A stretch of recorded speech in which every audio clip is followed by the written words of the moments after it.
lecture, students. Subject pharmacology. Subject code BP404T. इसमें आपके 5 unit हैं, जिसमें आज हम बात करेंगे यूनिट 3 की, pharmacology of drugs acting on peripheral nervous system. इसके सिलेबस में organization and function of ANS, neurohumoral transmission, cotransmission and classification of neurotransmitters, parasympathomimetics, parasympatholytics, sympathomimetics, sympatholytics, neuromuscular blocking agents, and skeletal muscle relaxant, local anesthetic agents, drug used in myasthenia gravis and glaucoma. इसको अच्छी तरह से समझने के लिए हमने 8 lecture में divide कर दिया है। लेक्चर फर्स्ट में जो टॉपिक हमें डिस्कस करने हैं, nervous system, central nervous system, peripheral nervous system, autonomic nervous system, somatic nervous system, parasympathetic nervous system, sympathetic nervous system, difference between ANS and SNS, difference between parasympathetic nervous system and sympathetic nervous system, neurotransmitter, cholinergic transmission. Lecture second, cholinergic receptor, nicotinic receptor, muscarinic receptor, classification of cholinergic drug, pharmacological action of acetylcholine, anticholinesterase drug. Lecture third, drug used in myasthenia gravis, parasympatholytics, classification, pharmacological action of atropine, pharmacokinetics of atropine, sympathomimetics, adrenergic drug, synthesis, storage, and release of catecholamine, classification of sympathomimetic agent, epinephrine, adrenaline, phenoxybenzamide and phentolamine. Lecture 4, Prazosin, Terazosin and Doxorubicin action, mechanism, clinical uses, adverse effect, beta-adrenergic blocker, propranolol action, mechanism, pharmacokinetics, therapeutic uses, adverse effect, Noradol and Timolol action, mechanism, pharmacokinetics, clinical uses. Lecture 5, Acebutolol, Atenolol, Bisoprolol, Esmolol, and Metoprolol. Action, pharmacokinetics, clinical uses, skeletal muscle relaxant, peripherally acting muscle relaxant, centrally acting muscle relaxant, classification. Lecture 6, non-depolarizing competitive blockers, pharmacological action, non-depolarizing blockers, individual compounds, uses, comparative features of centrally and peripherally acting muscle relaxants, baclofen, tizamidine. Lecture 7, local anesthetics, classification, mechanism of action, techniques of local anesthetics. Lecture 8, individual compounds, cocaine, procaine, chloroprocaine, benzocaine, lidocaine. इसके साथ ही हमें previous year के question paper को भी देखना है, उसी को भी हम डिस्कस करेंगे। यूनिट 3 से जो भी इंपॉर्टेंट क्वेश्चन आए हैं, जैसे कि लॉन्ग क्वेश्चन 10 मार्क्स के आए थे। Question first, describe the neurohumoral transmission with example, 2014 2016 में आया है। Question second, describe the neurohumoral transmission of cholinergic system, 2016 2018 में आया है। Question third, define peripheral nervous system, write the difference between ANS and SNS.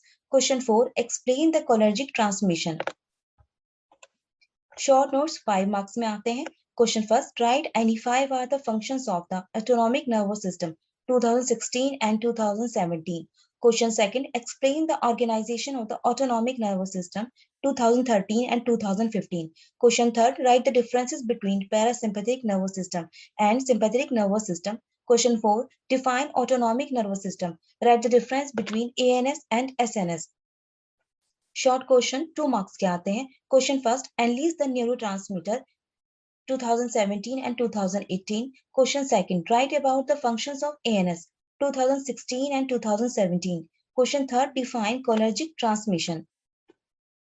अब हम स्टार्ट करते हैं drug acting on peripheral nervous system. Lecture first जो आज आपका है, इसमें जो कंटेंट्स हैं जिनके बारे में अच्छी तरह से डिस्कस करना है, nervous system, central nervous system, peripheral nervous system, autonomic nervous system, somatic nervous system, parasympathetic nervous system, sympathetic nervous system, difference between ANS and SNS, difference between parasympathetic nervous system and sympathetic nervous system, neurotransmitter, cholinergic transmission, nervous system. The nervous system is concerned with initiation, control and coordination of various body functions. Nervous system का काम होता है जितने भी body के organs के functions में coordination को बनाए रखना और उनको कंट्रोल करना। नर्वस सिस्टम के दो पार्ट होते हैं, central nervous system, peripheral nervous system. Central nervous system is the processing center for the nervous system. It receives information and sent to the peripheral nervous system. The two main organs of the central nervous system are the brain and spinal cord. Central nervous system अपने centres के through ही पूरी तरीके से हर एक body के functions को समझता है और फिर वहां से इंफॉर्मेशन को रिसीव करता है। इंफॉर्मेशन को रिसीव करने के बाद इसे पेरिफेरल नर्वस सिस्टम को सेंड कर देता है। इसके जो दो मेन ऑर्गन होते हैं, ब्रेन और स्पाइनल कॉर्ड है। Peripheral nervous system, it consist of nerves and ganglia.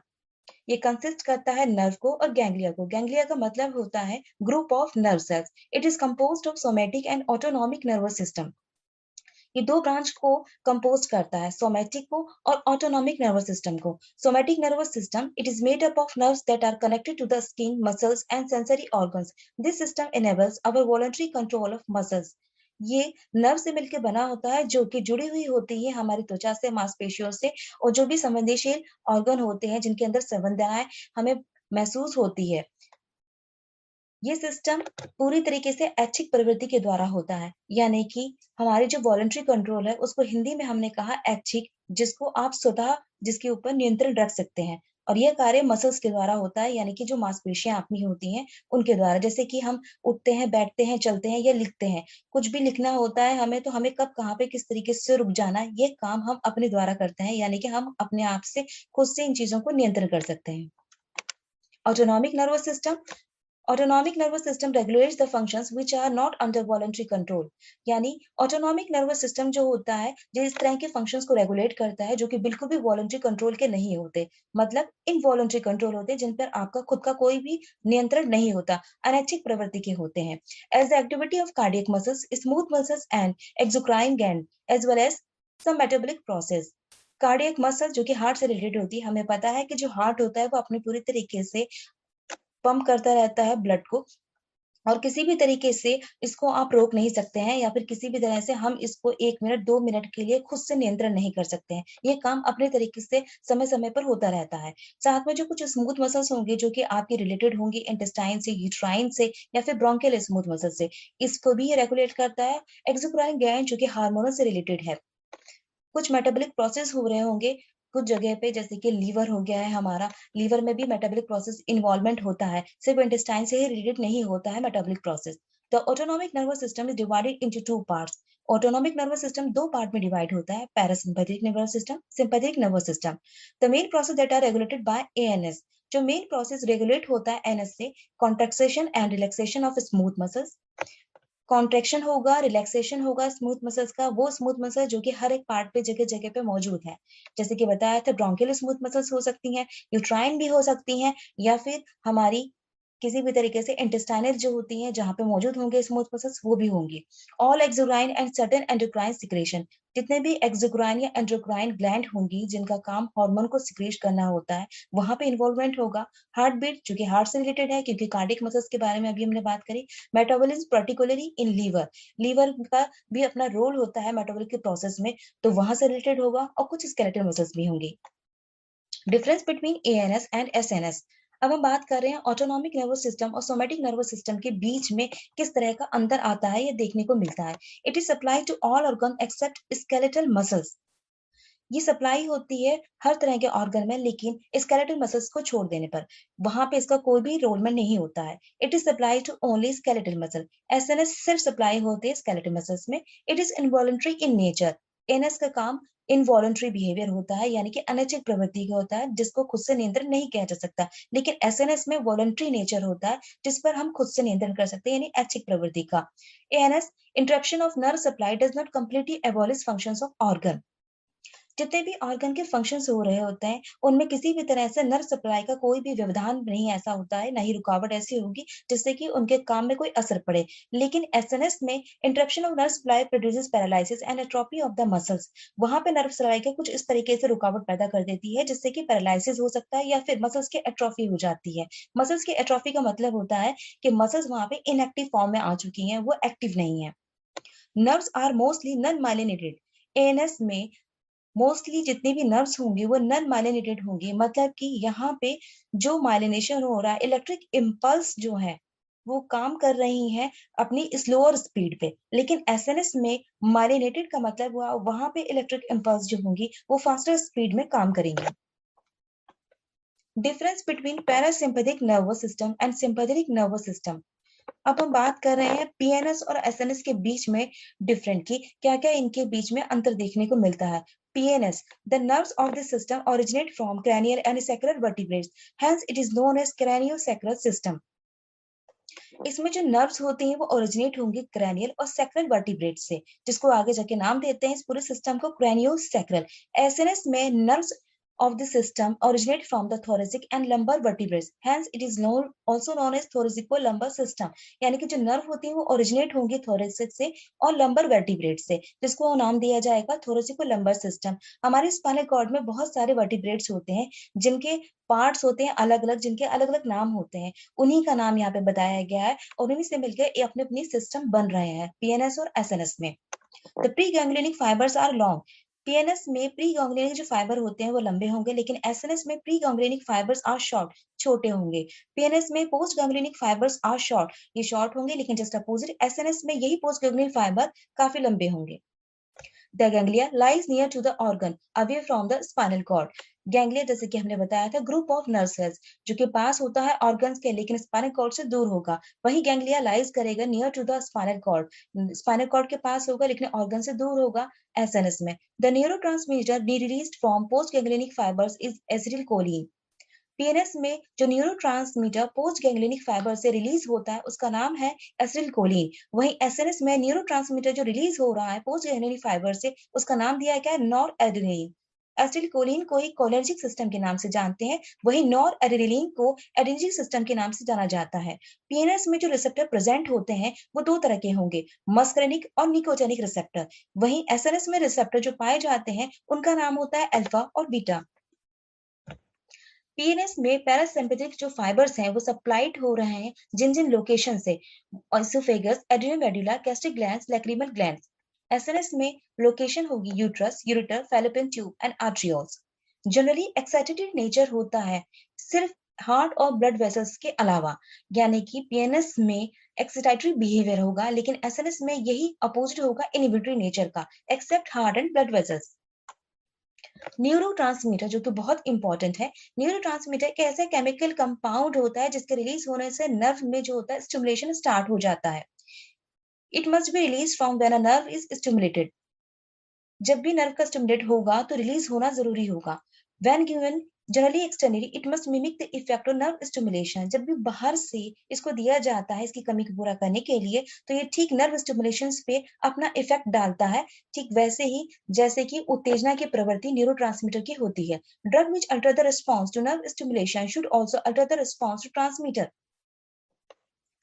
Drug का काम होता है उन कमी को पूरा करना जो कि न्यूरोट्रांसमीटर कहीं ना कहीं कम हो रहे हैं बॉडी के अंदर। ड्रग उसी तरीके से काम करना शुरू कर देती है। कोई भी ड्रग होती है तब हम लेते हैं न्यूरोट्रांसमीटर की कमी को पूरा करने के लिए बॉडी के अंदर, क्योंकि इसके थ्रू जैसे भी अपने अपने ऑर्गन पे जो इफेक्ट आ रहा होता है न्यूरोट्रांसमीटर का, अगर इसकी कमी हो जाएगी तो इफेक्ट आना बंद हो जाएगा। तो भी कुछ बहुत सारी कॉम्प्लिकेशंस होती हैं, अलग अलग तरह के इफेक्ट देखने को मिलते हैं। Acetylcholine and noradrenaline are principal transmitter. Cholinergic transmitter, acetylcholine is the most widespread autonomic transmitter present in the body. Acetylcholine सबसे ज्यादा ऑटोनॉमिक यानी कि जो खुद से बन रहे हैं, खुद से जनरेट हो रहे हैं, उनका ट्रांसमिशन पूरी बॉडी में होता है। स्टेप्स इसके अलग अलग होंगे, यानी कि एसिटिलकोलिन किस तरीके से प्रोसेस इसका बढ़ता है, किस तरीके से इसका फॉर्मेशन होता है। तो सबसे पहला स्टेप्स जो होगा, first synthesis, second storage, third release, fourth reaction and fourth five होगा degradation. First synthesis. Acetylcholine is synthesized inside the nerve fiber by combination of acyl group obtained from acyl coenzyme A with choline. Reaction is catalyzed by enzyme choline acyl transferase. Acetylcholine के formation के लिए सबसे पहला process जो होता है वो acetylcholine को एंजाइम ए और कोलिन आपस में मिलकर के एसिटिलकोलिनेस्ट्रेज एंजाइम की प्रेजेंस में एसिटिलकोलिन को बनाते हैं। यही जो रिएक्शन होती है, जो ये प्रतिक्रिया हो रही होती है, वो जिसके द्वारा उत्तेजित होती है, वो एंजाइम होता है कोलिन एसिल ट्रांसफरेज, जिसको कैट भी बोला जाता है। स्टोरेज, सेकंड, आफ्टर सिंथेसिस के बाद acetylcholine is requested in small synaptic vesicles and store there till it is released. मतलब सिंथेसिस हो जाने के बाद जो स्टोरेज का प्रोसेस होता है उसमें एसिटिलकोलिन जो होता है वो एक तरह से स्मॉल सिनेप्टिक वेसल्स की तरफ जाना शुरू कर देता है। स्मॉल सिनेप्टिक वेसल्स का मतलब होता है कि साइनेप्सिस की बात करेंगे यहाँ पे। साइनेप्सिस का मतलब है जो भी नर्व एंडिक्स होती हैं आपस में जुड़ रही होती हैं, उनके जो दो कोने होते हैं आपस में जुड़ रहे होते हैं, जिनमें इम्पल्सिस स्टार्ट हो जाता है और ट्रांसमिशन होता है। तो वही यहाँ पे साइनेप्टिक वेसल्स का नाम दिया गया है अलग अलग तरीके से। इसका स्टोरेज होने के बाद ही ये रिलीज को स्टार्ट हो जाता है। थर्ड स्टेप जो रिलीज है आपका, when a nerve impulse comes, जैसे ही नर्व इम्पल्स स्टार्ट हो जाते हैं, depolarisation of nerve terminal facilitate fusion of vesicles with the nerve terminal membrane. जो टर्मिनल मेम्ब्रेन होंगी नर्व की, वहां पे वेसिकल्स का फ्यूजन होना स्टार्ट हो जाता है, नर्व टर्मिनल फैसिलिटेट कर जाता है डीपोलराइजेशन में। मतलब पहले तो ये रेस्टिंग की कंडीशंस में थे जो भी आयन थे, लेकिन जैसे ही उनके अंदर स्टोरेज के बाद रिलीज की फॉर्मेशन हुई, स्टिमुलेशन स्टार्ट हुआ, इनके अंदर मूवमेंट होना स्टार्ट हो जाएगा और फिर ये ट्रांसमिशन के लिए तैयार हो जाते हैं। ये पूरा प्रोसेस डीपोलराइजेशन के अंदर ही आता है। Thus release acetylcholine into synaptic cleft by exocytosis. This is also known as excitation secretion coupling. Release के बाद ही एसिटिलकोलिन जो होता है वो साइनेप्टिक क्लेफ्ट में आ जाता है एक्सोसाइटोसिस के द्वारा। साइनेप्टिक क्लेफ्ट, जब भी कैल्शियम के आयन होंगे या फिर सोडियम आयन होंगे, जो भी आयन होते हैं, वो आपस में मिल करके प्री साइनेप्टिक क्लेफ्ट के मेम्ब्रेन को रप्चर कर देते हैं और फिर वहां से निकल के पोस्ट साइनेप्टिक क्लेफ्ट पे आगे बढ़ जाते हैं। वहां पर ये रिसेप्टर के साथ में अपना फ्यूजन करना स्टार्ट कर देते हैं। जो प्री साइनेप्टिक क्लेफ्ट को रप्चर करने तक की जो प्रोसेस था पूरा का पूरा, वो उस रिलीज में आ जाता है। इसी को पूरा प्रोसेस को बोलते हैं excitation secretion coupling. Fourth action, this release acetylcholine acts on post synaptic receptors either muscarinic और निकोटिनिक। एसिटिलकोलिन एक्ट करता है पोस्ट साइनेप्टिक रिसेप्टर्स पे, मस्करेनिक या निकोटिनिक दोनों रिसेप्टर जो होते हैं उनके साथ फ्यूजन कर सकता है। Muscarinic receptor are found in all types of smooth muscle, heart and exocrinal gland. Muscarinic receptor जो होंगे, जितने भी स्मूथ मसल्स होंगे वहां पे पाए जाएंगे, हार्ट में मिलेंगे और एक्सोक्राइनल ग्लैंड में मिलेंगे। Nicotinic receptors are found in autonomic ganglia. Nicotinic receptor जो होता है वो ऑटोनॉमिक गैंग्लिया में पाया जाएगा, स्केलेटल मसल्स में, और सिनेस की कुछ साइट्स होती है वहां पे भी। Fifth point, degradation. डिग्रेडेशन का मतलब ये होता है गिरावट आ जाना, यानी किसी तरह की कमी हो जाना। The action of acetylcholine is quickly terminated bye hydrolysis an enzyme called acetylcholine esterase into Colin and acetic acid. Acetylcholine की जो प्रतिक्रिया होती है हाइड्रोलाइसिस के द्वारा, वहां पे एसिटिलकोलिन एस्टरेज एंजाइम पाया जा रहा है, उसको कोलिन और एसिटिक एसिड में किसी भी तरह से खत्म कर दिया जाता है, यानी कि उसको समाप्त कर दिया जाता है। आफ्टर हाइड्रोलाइसिस, हाइड्रोलाइसिस के बाद ही choline is taken up by the neuron. Neuron के द्वारा कोलिन को ग्रहण कर लिया जाता है and revive for synthesis of acetylcholine. और फिर से एसिटिलकोलिन के सिंथेसिस का रिवीजन स्टार्ट हो जाता है, यानी कि फिर से ये पूरी की पूरी प्रतिक्रिया जो होती है, जिस तरीके से शुरुआत हुई थी इसकी, वैसे ही फिर से शुरुआत हो जाना शुरू होती है। मतलब कि पहले अपने फर्स्ट स्टेप्स को ही फॉलो करना शुरू कर देती है। सबसे पहला स्टेप सिंथेसिस, स्टोरेज, रिलीज और लास्ट में एक्शन, डिग्रेडेशन। ये पूरा प्रोसेस इसी तरीके से चलता रहता है। तो आज का लेक्चर फर्स्ट जो था, जितने भी टॉपिक हमने बताए थे उन सबको हमने देखा है, समझा है। इसके बाद हम लेक्चर सेकंड में बात करेंगे।